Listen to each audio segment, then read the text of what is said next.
Bem-vindos à nossa conversa de hoje. Vamos explorar um livro fascinante, sabe? O livro de Ageu. Ele pode parecer pequeno. Lá no Antigo Testamento são só 2 capítulos, né? Mas olha, a mensagem sobre prioridades que ele traz, escrita lá por volta de 520 a.C., é daquelas que realmente ficam com a gente. Exatamente. É um livro curto, mas com uma força tremenda. E para a gente entender bem essa força, acho que vale a pena visualizar o contexto, né? Imagina a cena. O povo judeu tinha acabado de voltar. Fim do exílio na Babilônia. Era uma nova chance, certo? Isso. E o rei Ciro da Pérsia, que era o poderoso da época, deu permissão para eles voltarem para Jerusalém. E não só voltar, mas para reconstruir o templo, que era assim o coração da vida deles, espiritual, nacional. Parecia um cenário perfeito para um recomeço, né? Tudo alinhado. Parecia. Tinha muita esperança no ar, com certeza. Mas aí a coisa começou a emperrar. E é justamente nesse ponto que Ageu entra em cena. Porque a reconstrução do templo até começou, teve um gás inicial, mas parou. Parou. E ficou parada por quase 16 anos. Uma pausa bem longa. Nossa, 16 anos. Mas por quê? Olha, tinha sim a pressão externa, sabe? Os povos vizinhos não curtiram muito a ideia de Judá se reerguendo, criaram dificuldades. Mas o problema maior, e é onde Ageu vai mexer na ferida, era interno. O ânimo do pessoal murchou. Ah, entendi. O foco mudou. Começaram a olhar mais para si, para construir as próprias casas, sabe? E o texto até menciona umas casas bem arrumadinhas com painéis de madeira. Enquanto isso, a casa de Deus, o templo, continuava lá, em ruínas. Um contraste, sim, bem chocante. Que situação. Então, no meio dessa paralisia toda, dessa inversão clara de valores, o conforto pessoal na frente do compromisso com Deus e a comunidade, aí surge Ageu. A missão dele, pelo que as fontes indicam, era bem direta ao ponto, né? Quase um choque de realidade vindo de Deus. Precisamente. Ageu chega para sacudir mesmo. Sacudir o povo, os líderes. A mensagem central era tipo: pessoal, acorda. Vamos reorganizar essas prioridades aí. O templo primeiro. E o nosso papo aqui é justamente para desvendar um pouco essas mensagens que Ageu trouxe. O livro se estrutura em 4 momentos, 4 mensagens-chave. Ótimo. Vamos explorar o que ele disse e por que isso ainda mexe com a gente hoje. Combinado. Então vamos para essa primeira mensagem que está lá no capítulo 1. E como você disse, ele não mede palavras. O povo ficava naquela, né? Ah, ainda não chegou a hora de reconstruir a casa do Senhor. Uma desculpa, basicamente. Isso, a famosa procrastinação espiritual. Exato. E Ageu joga na cara deles. Como assim não é tempo para a casa de Deus, se vocês estão aí morando super confortáveis, em casas chiques, forradas de madeira? É uma confrontação bem dura, imagino. Dura e, assim, genial na forma como ele constrói o argumento. O ponto fascinante aqui é como Ageu conecta essa negligência espiritual com as dificuldades bem reais que eles estavam passando. Ele descreve a situação de um jeito quase poético, mas que dói, sabe? Vocês plantam muito, mas colhem pouquinho. Comem, mas parece que nunca enche. Bebem, mas a sede não passa. Se vestem, mas o frio continua. Recebem o salário, mas é como se colocassem numa bolsa furada. O dinheiro some. Nossa, que imagem forte essa da bolsa furada. Muito. Ele está dizendo basicamente, olha, essa frustração toda na economia, na agricultura, essa sensação de que o esforço não está valendo a pena, isso é um reflexo direto de vocês terem abandonado a prioridade número 1, que era a casa de Deus. É quase uma tese sobre economia espiritual, sabe? O investimento no sagrado foi negligenciado e isso está gerando inflação e escassez no dia a dia. Essa ligação é muito poderosa mesmo. E no meio dessa bronca toda, ele repete um chamado, né? Quase um refrão.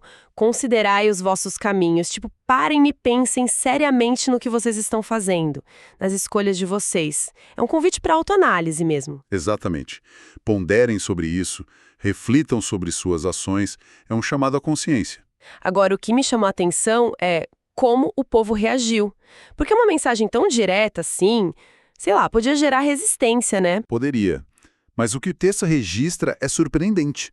Foi uma reação notavelmente positiva e bem rápida. Lá no versículo 12 do capítulo 1, diz que Zorobabel, o governador, Josué, o sumo sacerdote, as lideranças e todo o resto do povo ouviram a voz do Senhor. Eles atenderam a mensagem de Ageu. Sério? Que rápido! Sim, houve um temor, um respeito pela palavra do profeta. E o resultado prático foi que, em menos de um mês, eles se reorganizaram e, pumba, retomaram a obra do templo. Uau! Talvez a clareza daquela conexão entre a negligência e as dificuldades tenha sido tão aveia, sabe? Ou a crise já era tão grande que a mensagem de Ageu tocou onde precisava.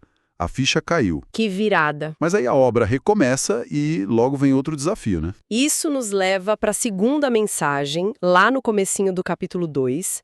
Parece que a empolgação inicial começou a dar lugar a um certo desânimo. É isso. Exato. O problema agora era outro. A obra estava andando, mas tinha o pessoal mais velho, sabe? Aqueles que tinham visto o templo anterior, o de Salomão. Ah, o famoso Templo de Salomão, cheio de glória e riqueza. Isso. E eles olhavam para essa nova construção que era bem mais simples, mais modesta, e ficavam meio para baixo. Desapontados. Dá para imaginar a cena, né? Comparando com aquele passado glorioso e pensando, poxa, é para isso aqui que a gente está se esforçando tanto? O risco era esse desânimo, parar tudo de novo. Nossa, consigo sentir o peso disso. Comparar o presente com o passado idealizado é complicado. E o que Ageu diz para eles nesse momento? Tenta animar a turma? Ele faz mais do que animar. Ele traz uma promessa divina que, assim, à primeira vista parece até meio absurda. Deus fala por ele. Coragem, ânimo, porque eu estou com vocês. E mais, a glória desta última casa será maior do que a da primeira. Maior? Mas como assim maior, se era visivelmente mais simples? Pois é, essa é a questão. Como assim maior glória? Não era em termos de ouro, pedras preciosas, tamanho. A chave aqui é conectar com um quadro maior da revelação bíblica. A profecia não estava focada na arquitetura, entende? Ela apontava para o futuro, para algo. Ou melhor, alguém muito maior que viria. O Messias. Exatamente, a vinda de Jesus Cristo. A verdadeira glória daquele lugar não seria material, mas sim pessoal. A presença do próprio Filho de Deus ali, no templo reconstruído por Herodes, no mesmo local sagrado. Essa presença traria uma glória infinitamente superior a qualquer esplendor arquitetônico. Ele traria a verdadeira Shalom, a paz completa, a presença definitiva de Deus. Uau! É uma perspectiva messiânica que dá um novo sentido para todo aquele esforço deles. Ficado cósmico, ligado à maior esperança deles. Que injeção de ânimo deve ter sido. Bom, seguindo para a terceira mensagem, ainda no capítulo 2, o tom muda um pouco de novo, né? Agora o foco parece ser pureza e bênção. Ageu usa tipo um quiz sobre a lei cerimonial. É isso. É uma ilustração bem inteligente que ele usa. Ele faz duas perguntas para os sacerdotes baseado nas regras de pureza lá da lei de Moisés. Primeira, se alguém está carregando carne consagrada santa e a roupa dessa pessoa encosta num pão, vinho, qualquer comida comum, essa comida fica santa só por esse contato indireto? Imagino que não. Exato. Os sacerdotes respondem não. A santidade não se transfere assim, tão fácil. Aí vem a segunda pergunta. Se alguém ficou impuro porque tocou num corpo morto e essa pessoa impura encosta em qualquer comida, essa comida fica impura? Ah, essa eu acho que sim. E isso, a resposta é sim. A impureza contamina fácil. E aí vem a aplicação espiritual de Ageu, que é direta. Assim é este povo. Diante de mim, tudo o que fazem e tudo o que me oferecem é impuro. Pesado. Quer dizer, então, que mesmo o trabalho de reconstruir o templo estava sendo meio que contaminado pela condição espiritual do povo? Não bastava só fazer a coisa certa por fora. Exatamente essa a questão. A mensagem aqui vai mais fundo. Não adianta só o ativismo religioso, sabe? Não adianta a obra externa se o coração, a motivação lá dentro não estiver alinhada com Deus. Se tiver uma impureza espiritual ou ética, isso acaba contaminando as ações. Era um chamado forte ao arrependimento de verdade, a buscar uma consagração real que fosse além do ritual. Entendi. E o interessante é a ordem das coisas. É só depois desse chamado à pureza, à obediência de coração, que Deus, pela boca de Ageu, promete liberar a bênção de forma plena. Ele diz, considerem, pois, a partir de hoje.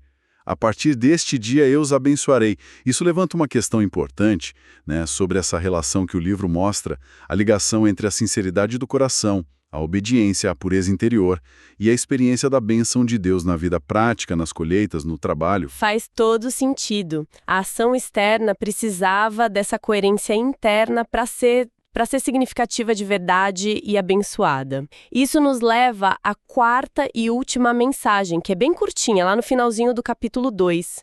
E parece que é direcionada especificamente para o governador, o Zorobabel. Sim, é uma palavra bem pessoal e muito, muito poderosa para Zorobabel.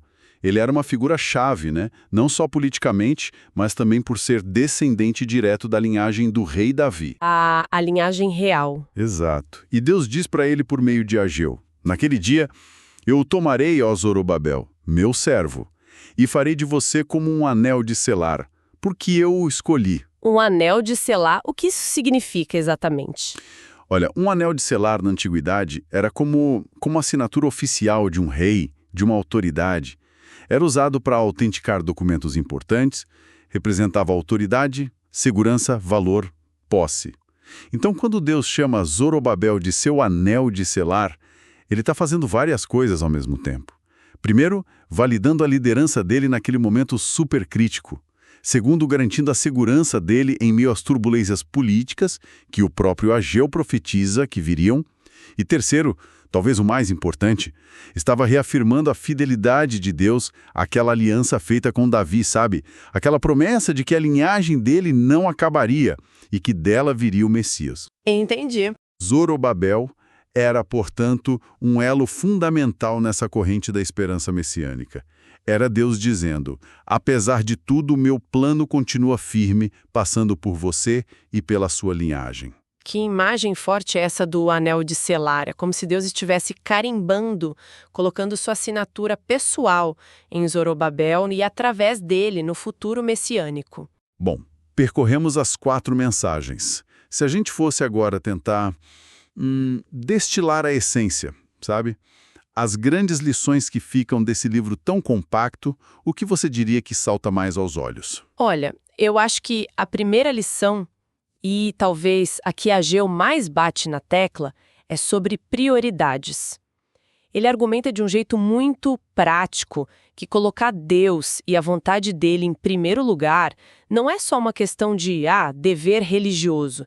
É o caminho para a própria prosperidade, para a satisfação do povo. Sim. A negligência gera frustração, né? Como a bolsa furada. Já a prioridade certa abre caminho para a bênção. Essa lógica está em todo o livro. Concordo totalmente. Essa questão da prioridade é muito central. E junto com ela vem aquele chamado que a gente comentou. Considerai os vossos caminhos. É um convite para a gente não viver no automático, né? Mas para parar e avaliar mesmo. Onde a gente está colocando nossa energia, nosso tempo, nossos recursos. Estamos construindo o quê, afinal? E por quê? Exato. É uma chamada constante à autoavaliação. E eu acrescentaria também a lição sobre perseverança e coragem quando bate o desânimo.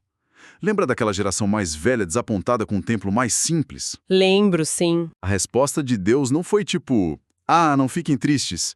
Foi dar uma perspectiva maior, uma esperança futura que ia muito além das aparências do presente.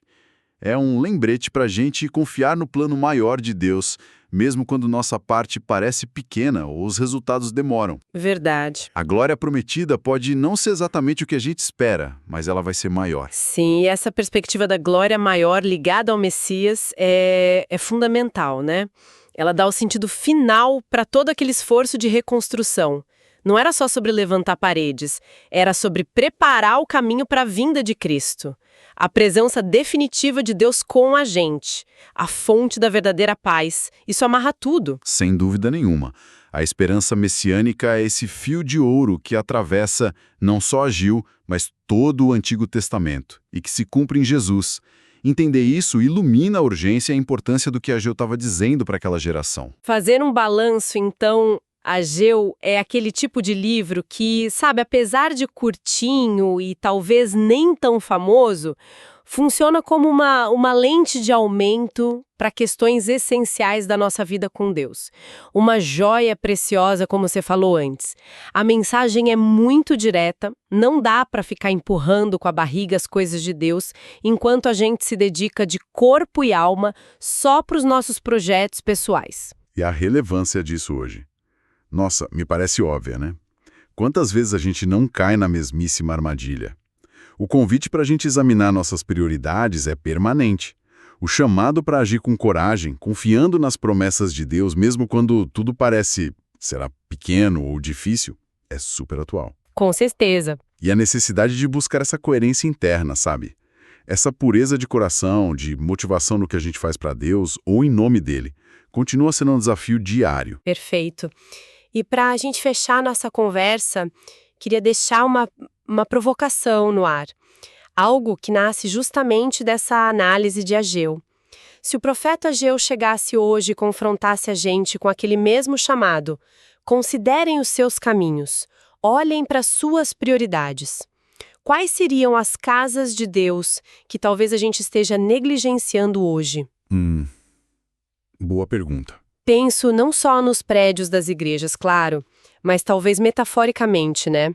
O cuidado com a comunidade de fé, o investimento em fazer o bem, em justiça social, a atenção com a nossa própria vida espiritual, o tempo para a família, para Deus, a proclamação dos valores do reino. Sim. Quais são essas casas de Deus que talvez estejam ficando em segundo plano, enquanto a gente está super focado em construir e embelezar as nossas casas luxuosas de sucesso profissional, conforto, status, realizações pessoais? É uma reflexão forte. Tua avaliação honesta nesse sentido revelaria sobre nós e sobre o impacto que a gente está tendo ou deixando de ter no mundo à nossa volta. Fica aí para a gente pensar.